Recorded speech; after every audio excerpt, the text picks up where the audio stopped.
When the middle class do well, we all do well. When hardworking people can earn more money, everyone benefits. But for years, the wealthy and the corporations have just been getting richer while we're getting the short end of the stick. American families are struggling under the weight of rising costs and middle-class wages that aren't keeping pace. This hasn't happened by accident. Corporations and the extremely wealthy have rigged the economy in their favor. With their allies in the Congress, like Representative Hinson, they've written a tax code that leaves massive corporations paying less than the average hardworking American. We need leaders to hold these corporations accountable and stand up for us. Just last year, Representative Hinson voted against President Biden's Build Back Better Act, which economists said would have reduced families' costs and lowered inflation. And a few months ago, she celebrated the allocation of $800 million from Biden's $1.2 trillion infrastructure deal for modernization of locks and dams on the Mississippi River. But she voted against it. She also voted against the American Rescue Plan, which invested billions of dollars in middle-class families and helped save us from an economic recession. Leaders like Representative Hinson face a choice. Are you beholden to the wealthy and corporate elite, or are you fighting for everyday Americans, the people who elected you? We need leaders who will fight for new rules that strengthen everyone's pockets, not just the wealthy few. So we're thrilled to have a wonderful panel with us today. We have Sean Gallagher, a small business owner. He owns Abcraft Training here in Cedar Rapids. Stacy Walker, Lynn County Supervisor, District 1. Bob Dubeck, President of the Carpenters Union, Local 308. Lindsay Ellickson, a housing advocate. I'm trying to see who hasn't made it here yet. And Kathy Meyer, a child care advocate. And I think just to make this kind of easy today, I'm going to sit down and we'll just kind of talk through some of the questions that are on people's minds. So, Lindsay, we'll start with you. Good enough. We all know Cedar Rapids was hit hard by the derecho, and then came the pandemic, or the pandemic was in force at that time. What has that done to affordable housing in the area? Well, I specifically work with individuals who are homeless, but I also work with affordable housing as well. And I would say what we've definitely seen is damage that has been sustained pretty much since the ratio that hasn't really been repaired. The work that I do and the job that I'm at, we still get hundreds of calls a day about repairs that need to be fixed or about rental assistance that's needed, especially with people who are still getting COVID, who have had issues from COVID, medical issues from childcare, and various other issues. But really, the ratio will take the housing stock to be hard in Cedar Rapids. One of the things that we're still seeing is damage that's not been repaired. So 2 years later, we know that there's a shortage on supplies, contractors, a lot of other things. And then on top of that, like in our community, we have a fire control unit, a low-income housing unit for disabled people. And when we have kind of all those different things on top of each other, what we're seeing also is an increase of homelessness. I know I do each year, I do like a time count, which is where we go and we find the people who are sleeping outside in the summer and the winter time. And usually the summer count is a lot higher simply due to the fact that it's a little bit safer outside in the summer and there's not the overflow shelter that exists during the summer. And the amount of families that we saw sleeping outside this last summer was really, really high. And even I would say this last winter when we were going out, we were finding people at some of the more rural truck stops or bus stops, and definitely seeing an increase in homelessness. And part of that is because both of those things, the pandemic, the ratio, and market conditions have really driven up the cost of housing. It's made housing very scarce. I know anyone that's tried to buy a house in the past couple of years, our family included, who did buy a house. A lot of houses are going on the market and they're being sold day of or within a couple of days and usually above asking prices.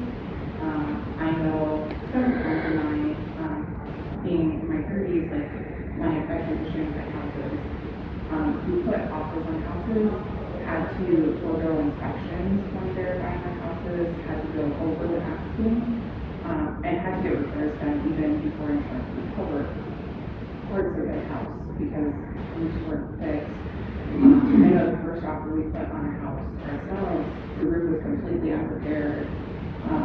After the duration, and we had to see the new roof, which for us would have been a pretty heavy cost right up front. And so overall, the impact has meant where we already have a shortage of affordable housing, we already have a shortage of market rate housing, is that shortage is even greater now. I was reviewing some of the notes from the next book study that we did during housing session meetings, and I believe the number is that we need about 1,400 market rate units by 2031, and close to 600 like deep shallow or deep subsidy units by that same time, which are just 30% and below their median income. And I would also say that this also has like other ripple effects in terms of things that I know as a business manager, in the work that I do, the fact that people are struggling so much financially has had an impact on their mental health and mental well-being. I would also say that it's making it harder for people to get off the streets and into housing fast, as my program is supposed to do, because a lot of places that we could rent from before, either the criteria are stricter or the rents are higher, as it naturally happens. And so, obviously, the economy is not working. Yes. No, and I would say it's a very different world than a lot of people see, especially where they want to. And so many of the things that we're looking for, like raising wages, making healthcare affordable, just all of those things, it definitely helps people to be served. Well, I know one of the big issues that's on topic for today is like childcare. How can a family who's been homeless access housing and access safe, stable housing and get a good paying job if they don't have access to good quality childcare that is also affordable? I know as a mom myself, like I really benefited from the fact that I work at an employer who I get a discount with the childcare care.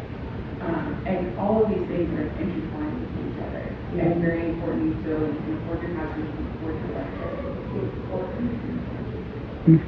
Well, thank you. And I think that you hit it on the head. Is everyone here, you know, you can put it all in one big ball, and it affects their profound of what's needed. So you're next up, Bob.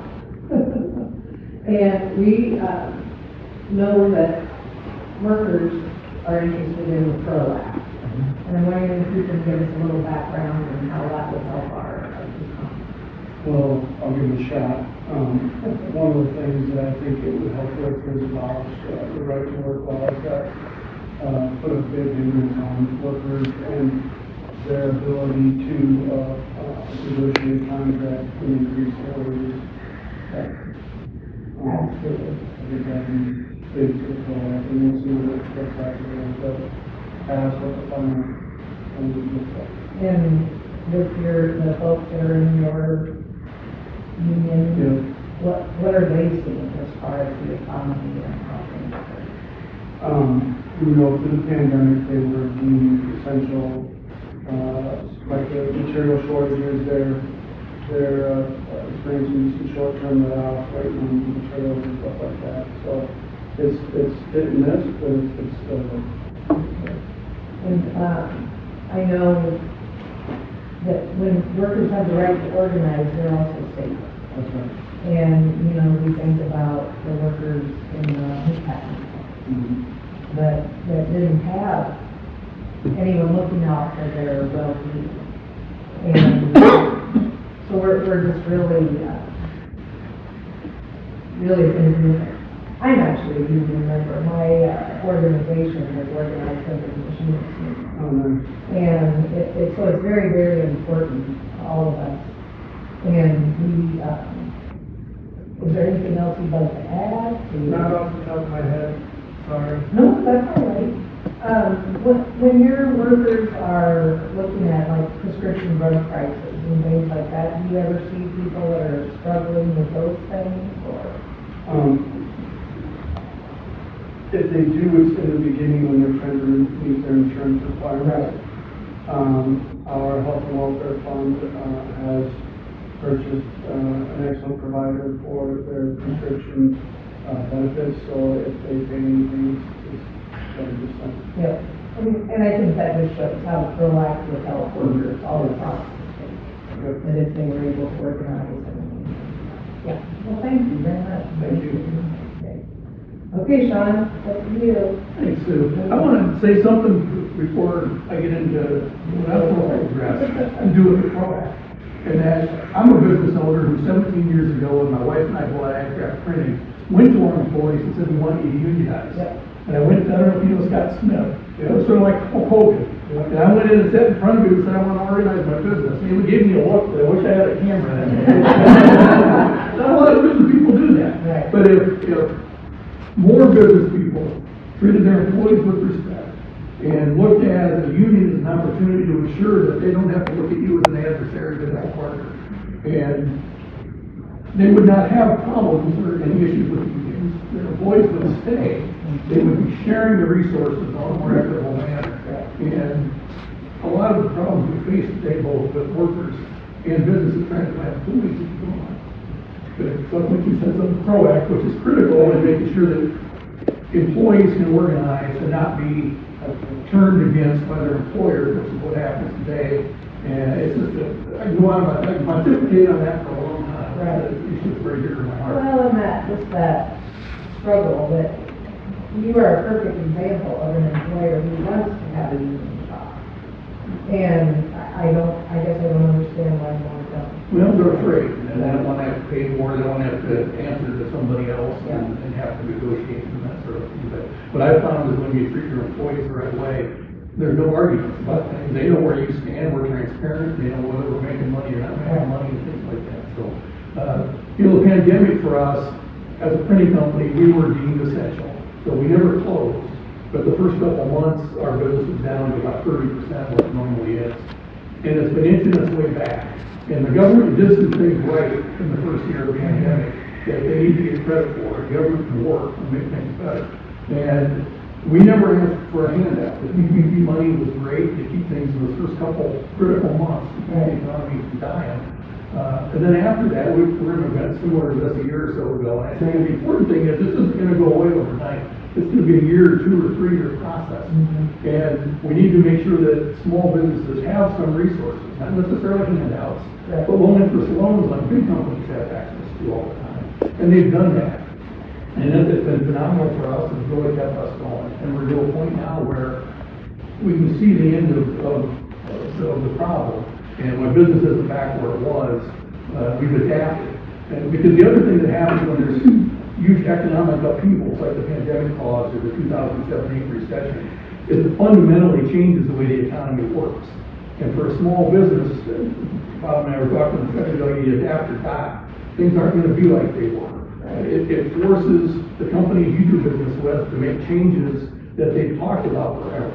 And now's the time. We're at the bottom. Now's the perfect time. We've got some resources from the government, whatever, to make those changes. In a case like us, with printing industries, it was businesses going more online. The county doing more things online where they used to use 3-part forms and things. So I can see it in our own business where we're not losing customers, but we're losing volume with some of those customers. So you got to make changes. You got to be flexible and make changes. And the resources that the government could provide and did provide allowed us to do that and bought time for businesses to adjust. And many of the things that we did during the pandemic for businesses will never go back. the way they work, restaurants, you know, we always are gonna be doing carryout, curb carryout now. Things like down at Target the other day, my wife, I'm not a shopper, my wife does everything on curb pickup. That's great, you get a list, you don't got temptation to buy things you don't need, come on. That stuff's not gonna go away. It's fundamental changes for the industry. So, that's my 2 cents, and we've come out of the other side of this pretty good, that it changes the way the whole country's gonna work and how we view each other and everything. Probably forever.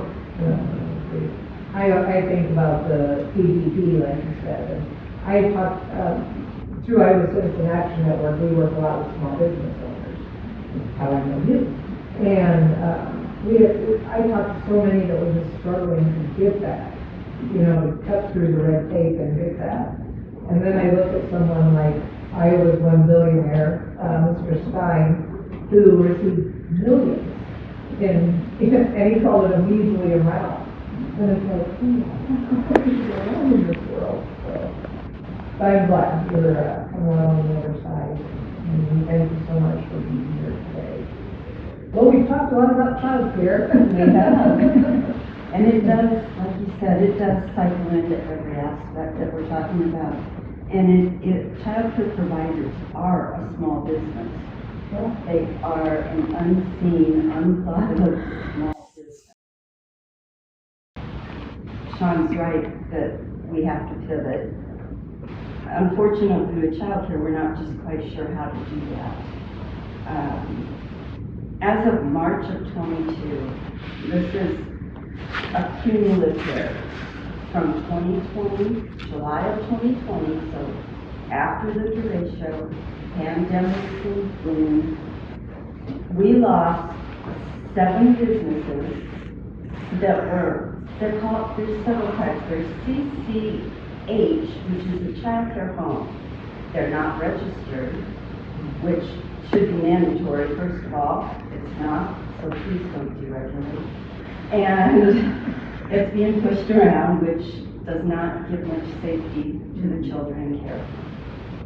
So CCH, they accept CCA, child care assistance, so they're now able to get some government funding, but they don't need necessarily to have all the visits that the child development home has.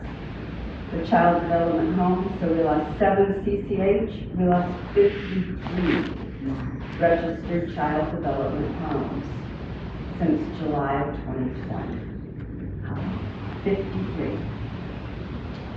Child care development homes struggle. The buildings needing repair, needing to meet DHS guidelines, getting the training, they struggle to do that. So we had a child care crisis before the pandemic and before the derecho. We're in a child care desert where 3 children need a slot, but there's only 1 slot. So that describes a child care desert. That was going on before this hit. 10 licensed centers / preschools, so either or, closed down permanently since July. And this is just Lynn County. This is just Lynn County. So the number of slots with those businesses closing, 35 children for the unregistered providers that take child care assistance, 35 slots lost. 512 child development homes, registered providers. 512 slots lost from providers closing.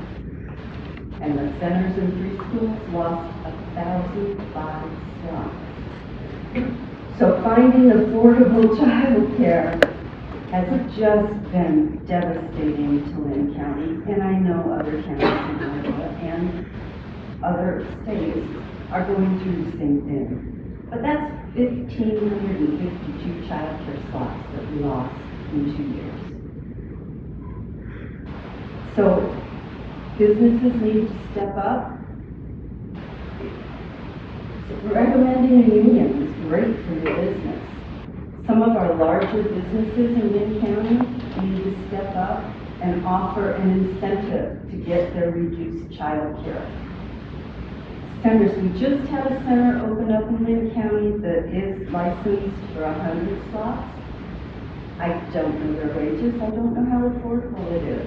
This is why we need government assistance without that cliff effect, because the cliff effect is where I'm making $8 an hour, I have 2 kids, my company just gave me a raise, and now I lose all my benefits. So where's the incentive to increase your wage? There isn't, because you can't make it without the government benefits. So government needs to step up. We need to value. Part of the reason the homes closed, they don't feel valued. The state went ahead and passed a quality rating system, and they put that with the child care assistance programs. Registered providers that have been registered for over 20 years get the same amount when they take child care assistance, get the same amount as now the non-registered providers. There's no respect there when that happens. Registered providers must take training every year to renew their registration or license. So for the state to do that, I've had so many, I work with child care providers, by the way. For the state to do that, I've heard so many people say, why bother? Why should I be registered? I get the same if I'm not. And many won't even take child care assistance because the compensation is so low compared to what private pay is. There's a bill out to make it available for child care providers to ask the CCA parents to cover the difference of cost. That's backwards. These people are getting CCA because they can't afford the regular cost. So our state is coming up with some backwards solutions that won't work. There's a bill out, a file right now, putting 16 and 17-year-olds responsible for 3 and 4-year-olds without supervision. I babysat, okay? And it was great. But to be in charge of 12 kids by myself at 16, I don't think the children would have benefited. We could play, but I certainly wouldn't have put in any intentional learning vocabulary or have the right developmentally appropriate materials. So our state is not helping child care. That's my take on that. So we need business to step up. We need the state to have realistic help to these people. They work hard, they work long hours, and if you ever figure out what a child care provider makes hourly, you need to take that job. There's no insurance, and a quality child care has insurance. So everything is out of their pocket, and there's no benefit coming back in other than the love of kids. So it's a vicious circle. We need affordable child care, but we need business and government to do it. We need to respect the child care workers. Absolutely. Even our I've learned that our K through 12 teachers do not consider preschool teachers. They are. Right. So our home child care, the child development homes that have to have the training, that need the right environment, that have the materials, they teach. They don't sit there and watch TV all day. They are not babysitters, and we need that respect to build up the industry. Yeah, and through the pandemic, it's been a nightmare for a lot of families. So many. And now, when they can't find a slot, it's funny, my daughter was a child care provider for a while at a company. And one of her friends is putting her baby in child care. She said, how do I treat the kids? What do I do? And she would treat them like people. Ask them, how was your weekend? What did you, not just dump your kid off and complain about them, but Right. humanize them. And that, and then just the pay is going to be outrageous. The pay is ridiculously low. There are so many preschool teachers and center workers and home providers that are on state assistance because they do not get the money to survive without it. And these people are taking care of the most precious thing that anyone could have. And as a parent, you want them to understand child development. You want them to do everything. And yes, it's hard for the parent to come up with that money. And I think we're really at a breaking point with the numbers lost. Yeah. We need substantial government assistance. We need the respect. Parents have to understand that these are teachers. And they have first aid and CPR, and they're trained in what to do. And start treating them like professionals. Well, thank you so much. Okay, Mickey, it's your turn. I am so sorry. No, you're fine. You would think someone who is so distrustful of technology would not trust GPS. I went to the wrong library, so just so you know. I went to Westdale. So we know that the home health community has struggled and to provide and receive adequate care for adults with disabilities, and I think you know firsthand how this is affecting. Yeah, I have a son who was injured when he was 18 and has lived independently as a quadriplegic for the last 27 years. And yes, there are so many aspects. When you talk about the difference in private pay versus what I learned early on as we negotiated this the journey that we've been on, is that one of the things that has gotten in the way of getting adequate health care is the three-tiered system that we have, where private pay, so when you get somebody that has no insurance, you can charge them a lot more than someone with insurance, because the insurance companies are willing to negotiate and bring that charge down. Those providers get even less if they are relying upon Medicare and Medicaid patients, or individuals, shall I say. So that is one avenue that is critical, and the privatization of Medicaid has restricted, in many regards, the quality of care people can get because it's not covered. For instance, my son requires some medical equipment or medical supplies, shall we say, on a monthly basis. Medicaid used to pay for them, and now they only pay half of that. He qualifies to have CDAP workers, which are child consumer-dependent adult care, where he actually hires people to provide his care, and then the state is supposed to reimburse it. Well, now that they've privatized it, the MCO has reduced the amount of wages that those people get. By the same token, the people that care for him in that program,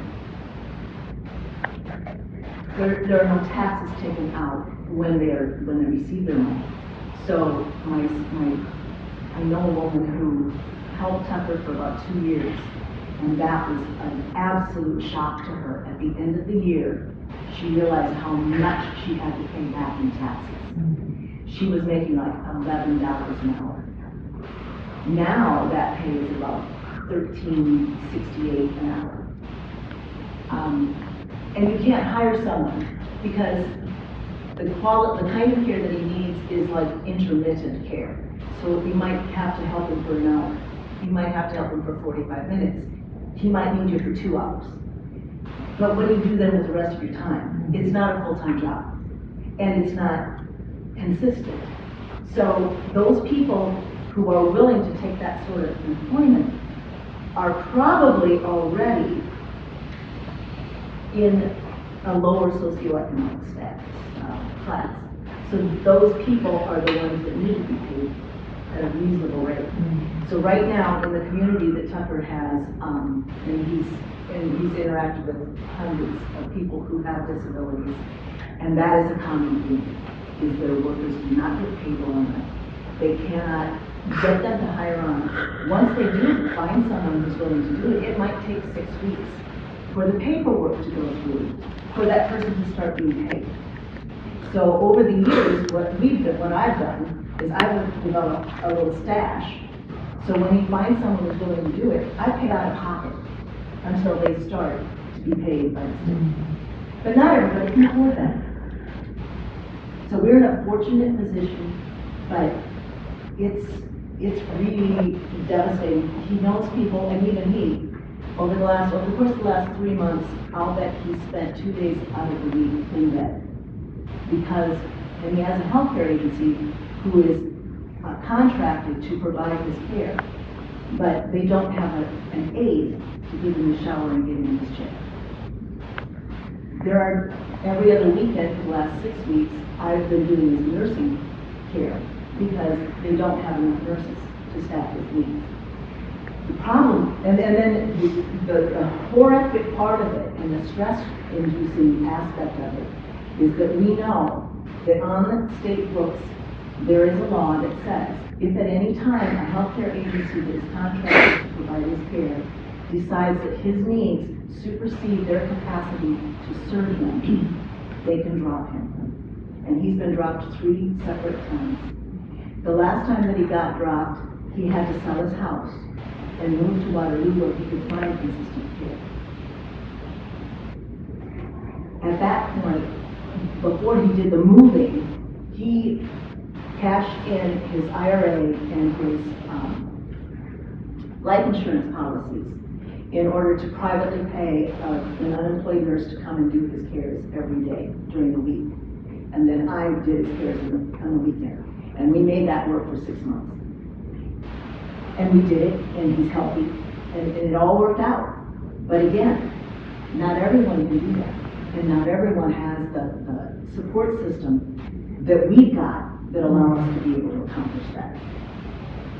And it is quite a situation for, And it is. millions. Because every day that he stays in bed and is not able to be in an upright position, it's 2 or 3 days of recuperation. And some of these people who are not being able to get out of bed, they end up with skin breakdowns, which end up in decubitus sores, which end up infected, and the infection eventually goes to the bone, and within months they're dead.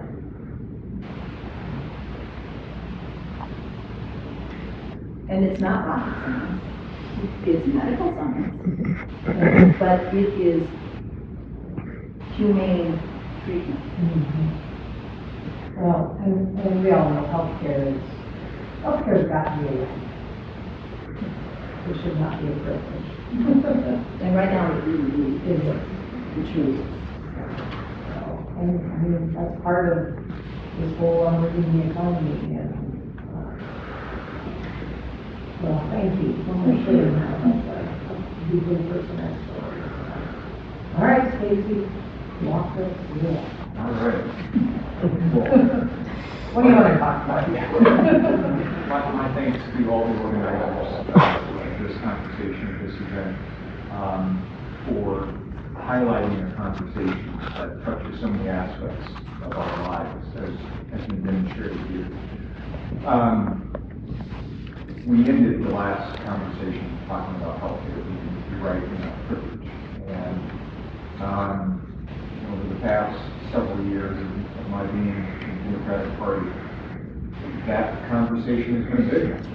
And there are a lot of folks, even within the Democratic Party, who can't seem to understand that almost every single advanced industrialized democracy in the world has figured out a way to provide their citizens, their residents, with health, access to health care. Because we understand the fundamental morality, shall we say, in making sure that people don't go broke accessing health care. So we've got all these other big democracies in the world that have figured out how to do it, except for us. And it begs the question, why is it that America can't do big, great things anymore, but other countries can? And I think we ought to look at our political system that I think is bought and paid for by industries that have a vested interest in keeping things the way that they are. We talked about, I was talking about this great deal he's got for his members with capping the costs of pharmaceuticals. And we know that there are other countries who buy the same medicines that we buy at a fraction of the cost because their governments have decided that they're going to negotiate directly in that. Having access to life-saving medication is something that shouldn't be left up to pharmaceutical companies to price the cost of. And so we're talking about, I think, we're talking about what does it mean to live in a good and decent society, and then what are some of the things we have to do to get there. And if you start asking that question of our healthcare industry, you start asking that question of our education industry, you start asking that question of the economy, I think the answers are quite obvious. But what it's going to take are more conversations like this to encourage more folks to put pressure on their elected officials who have the power to make these decisions. And so with that as a preface, I'll add a little more context and kind of get into what I'd like to share about it.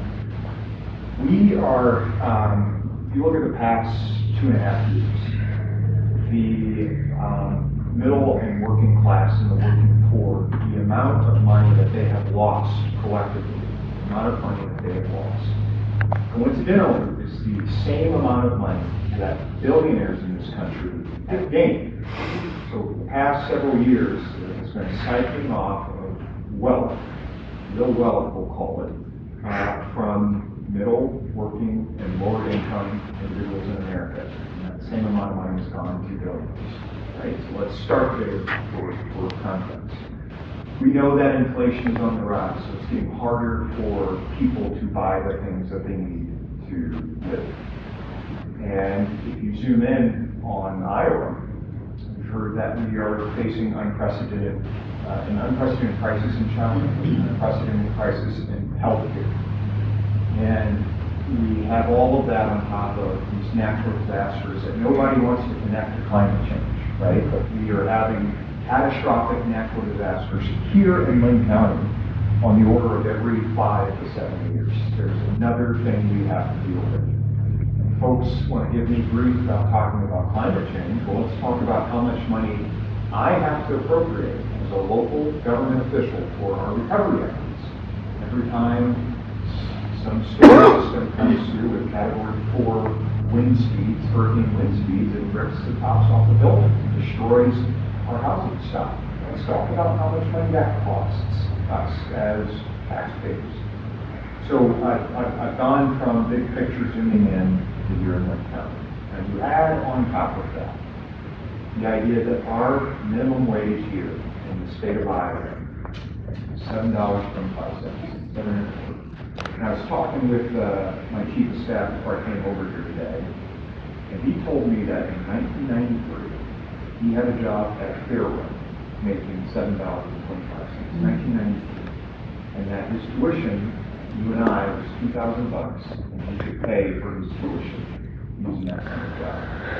1993, how much he was making. So now, here we are, and a lot of this information is information I was using back when I was first running for office when we were having a pretty robust conversation about the minimum wage. I was first running in 2016, and we were locked in the classic struggle of local government trying to have self-determination without being usurped by Republicans in the state legislature. And we were talking about raising the minimum wage. My colleague, Supervisor Van Rogers, brought a coalition of workers together, small business owners, other local government elected officials. Ron Corbett, the mayor of Cedar Rapids at the time, was on this commission. And they came up with a number at that time. It was $10.10. How do we make it so that at least here in Linn County, the second most populous county in the state, we could have a more respectable minimum wage? We came to a deal. It was a deal at Straw. That became a major campaign issue. Of course, I was in support of raising the minimum wage, as were a lot of local unions and small businesses were in support of doing that. And a few facts that I want to read off. Now there is no state minimum wage that has lingered longer than Iowa's. 5 of the 6 states bordering Iowa have approved higher minimums. 29 states and Washington, D.C. have a minimum wage set above federal minimum wage. About 1 in 10 islands, or 300,000 islands, would benefit from a wage increase to at least 10. And then we ask the question, who's helped? If we do this, who are we really helping? 78% are over the age of 20, 43% work full-time, 58% are women, and we all know when women do better in the economies, families do better. 20% have children. On average, they earn 46% of their family's total income. So that's the scene, on this tax day. That's sort of the backdrop of where we are.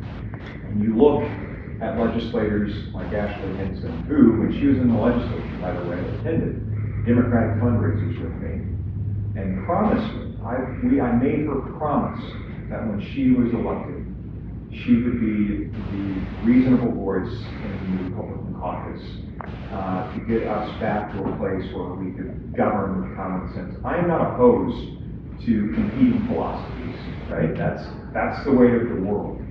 But what I am opposed to is politicians selling out their constituents to their big money donors, which I think is exactly what Representative Henson has done.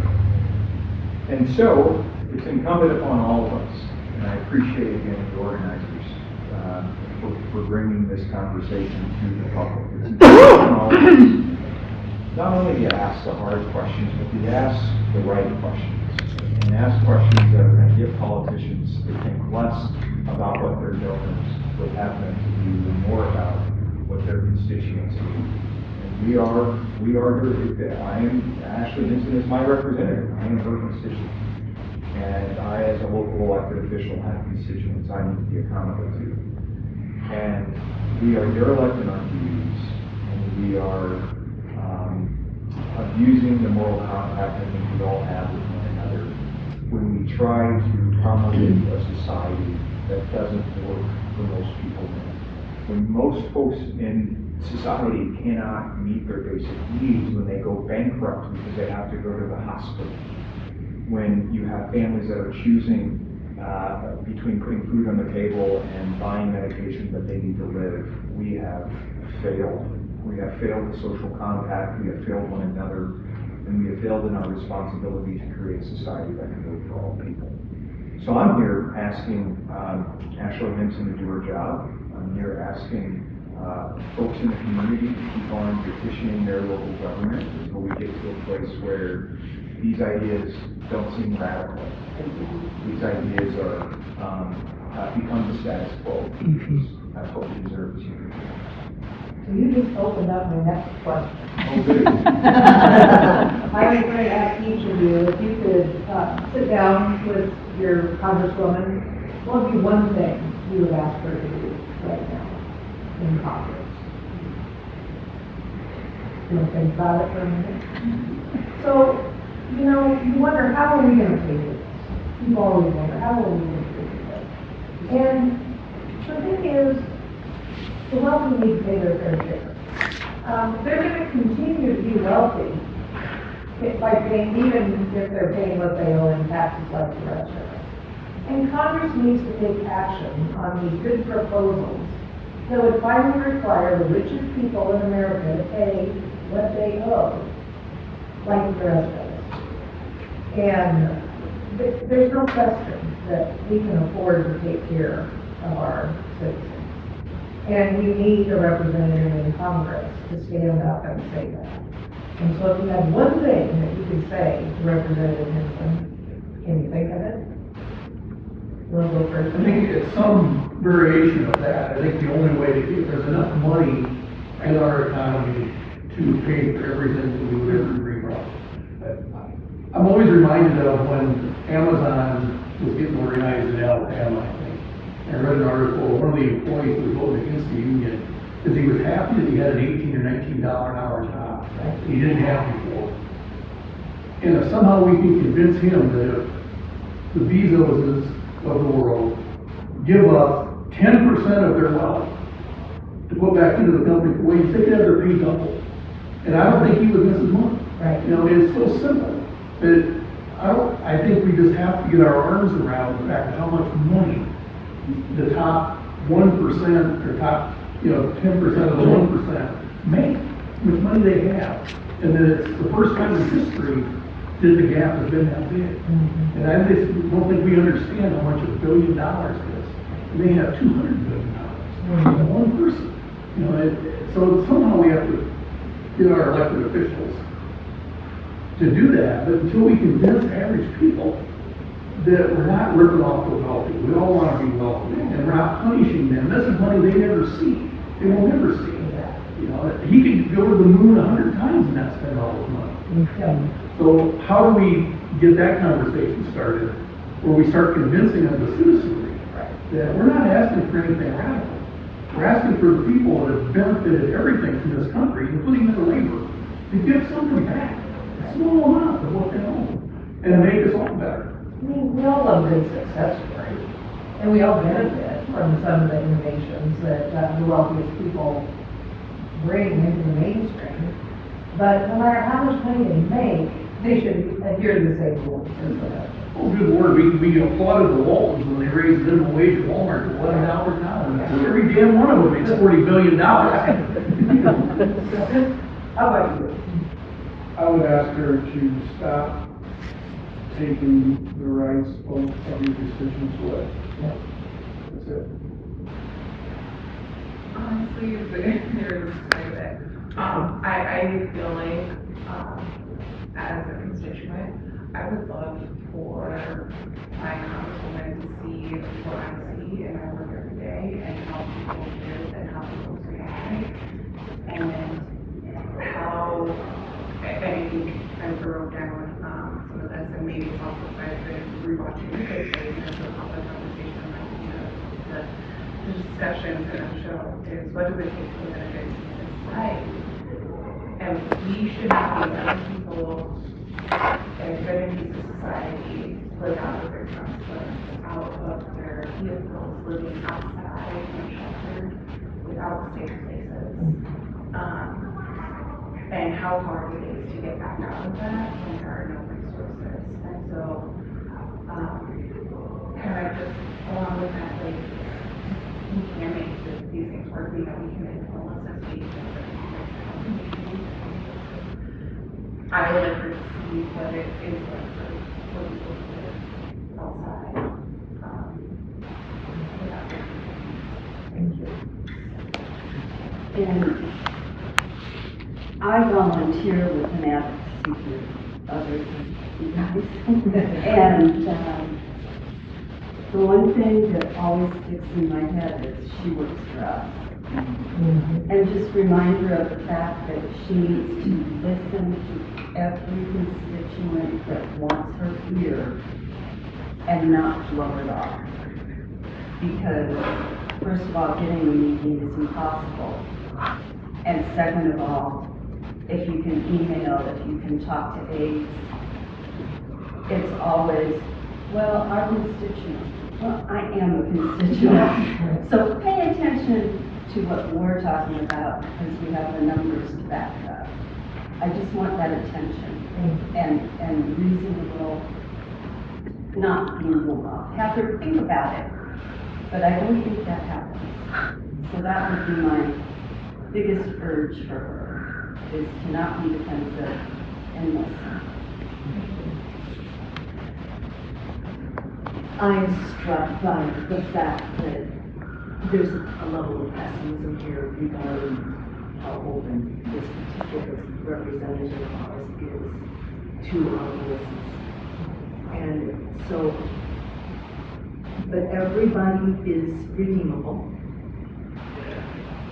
I'm wondering if she would take a challenge to spend 3 weeks of her summer and work with organizations that deal with the homeless, work with organizations that provide child care, work with organizations that are conducting summer school.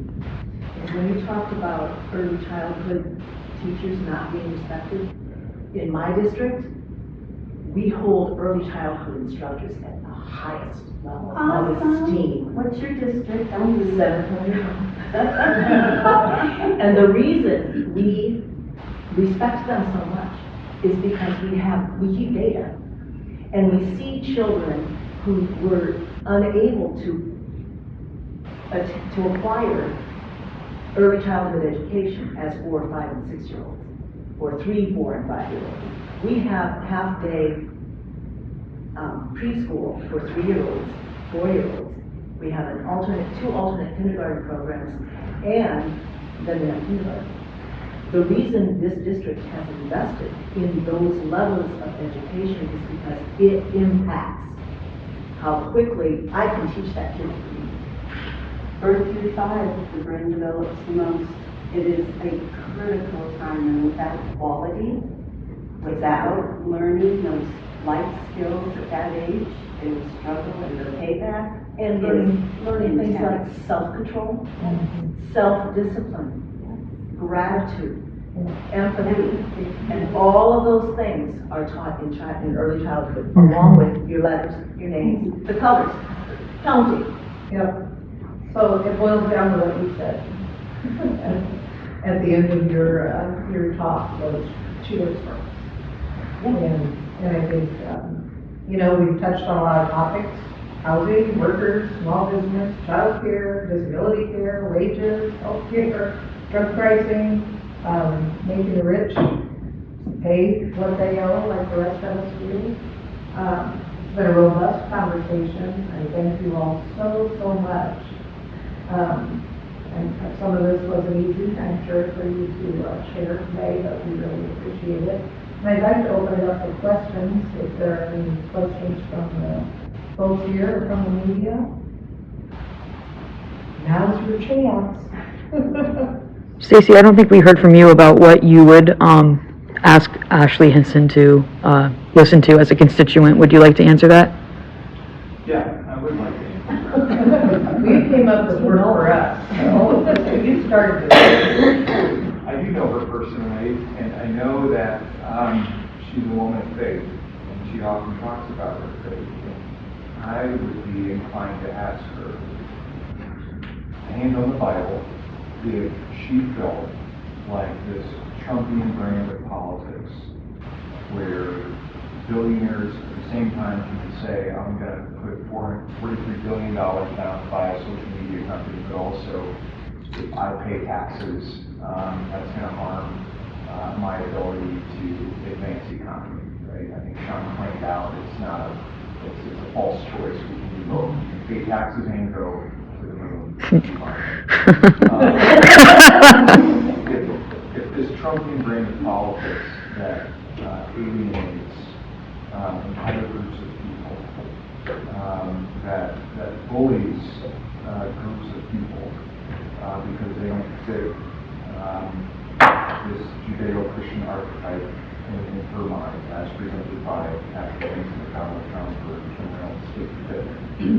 This Trumpian brand of politics that scapegoats all of our problems onto groups of people that don't fit what it means to be a real American in their eyes. I would ask her if she felt, as a woman of faith, that it all aligned, that if she really felt like this brand of politics that she was not only embraced, but that she advocates for it actively, this demagoguery, I just would ask her if she's able to reconcile that. And I don't mean to, I'm not saying this is angry at all. I'm truly curious if she's able to make all of these boxes fit together nicely, because I was raised in the Baptist tradition. Alpine Missionary Baptist Church, which is the head usher there. You see me come up to church. I was raised and read the Bible, and it doesn't compute for me. And so I would wonder what has changed Has her religion changed? Has her faith changed? Or is she making decisions out of political expedience? And then, what's the impact of our country? If I think all of us would say that since 2016, we've seen major negative impacts on this country that have ripple effects around the world. And is it worth it? Is it working? That's what I would ask. Thank you so much. Mhm. Anyone? Thanks for hanging in with us for this last hour. And thank you all again. And we'll just keep plugging away. So.